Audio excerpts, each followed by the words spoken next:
El 2 de octubre de 1968 es un episodio trágico y negro en la historia de México.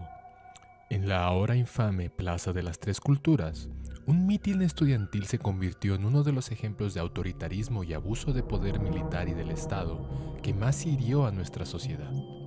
Una edificación, obra del arquitecto Mario Pani, es un elemento central de ese trágico día, el edificio Chihuahua.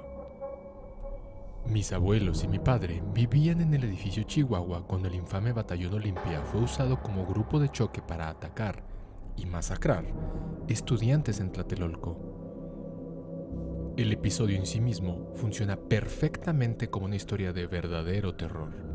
Terror que mi padre y mis abuelos lograron transmitir en mí y en mis hermanos cuando recontaban el pánico de escuchar los disparos, los gritos y los silencios súbitos después de los gritos. Pero la historia que quiero compartir no es esta per se, sino lo que la gente experimentó después de estos sucesos. Durante los días subsecuentes a la matanza, la mayoría de la gente estaba prisionera en sus departamentos.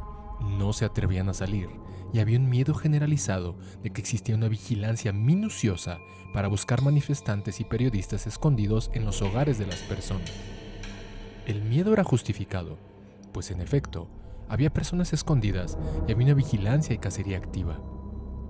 Pero eventualmente esto terminó y la vida debía continuar. Al principio, el único que salía era mi abuelo, esencialmente para trabajar y llevar víveres. Mi abuelo era una buena persona y ayudó a tantas otras que estaban aún en shock y no tenían el valor que él sí tenía. Mi papá, por supuesto, tenía prohibido asomar siquiera la nariz. El clima se fue relajando y las cosas comenzaron a regresar a la normalidad. En medio de los Juegos Olímpicos, la moral se vio un poco aumentada y la confianza llegó a niveles que podríamos llamar tolerables.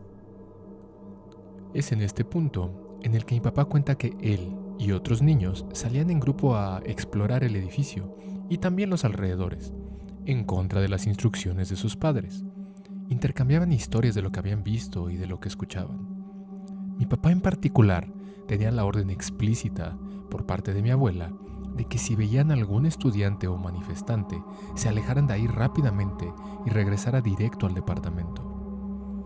En una de tantas exploraciones, mi papá y otro amigo suyo se toparon en las escaleras con un muchacho.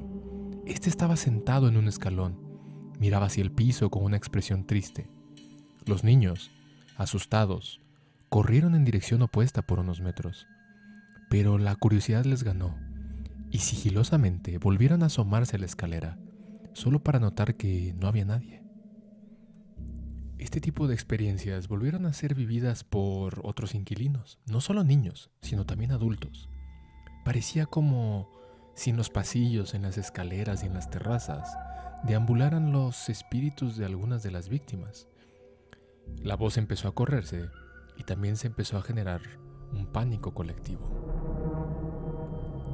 Pero quizá lo más escalofriante que sucedió fue experimentado por mi abuelo. Cuando regresaba de trabajar, cruzaba uno de los pasillos, de esos famosos que tienen el mosaico veneciano tan conocido en ese edificio. Primero escuchaba gritos que resonaban con el eco. ¡No! ¡No, por favor! ¡No!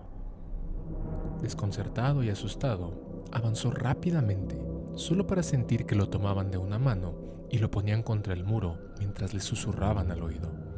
Así me mataron a mí. Mi abuelo sintió cómo lo soltaban y se vio solo en el hogar, sin que hubiera la mínima posibilidad de que una persona viva pudiera moverse sin que él escuchara al menos sus pasos y viéndolo a la distancia. Los demás vecinos contaban experiencias similares y de todo tipo. Para esa generación que vivió ahí, el terror de los eventos humanos y el miedo de los eventos paranormales se convirtió en parte de ellos por el resto de sus vidas.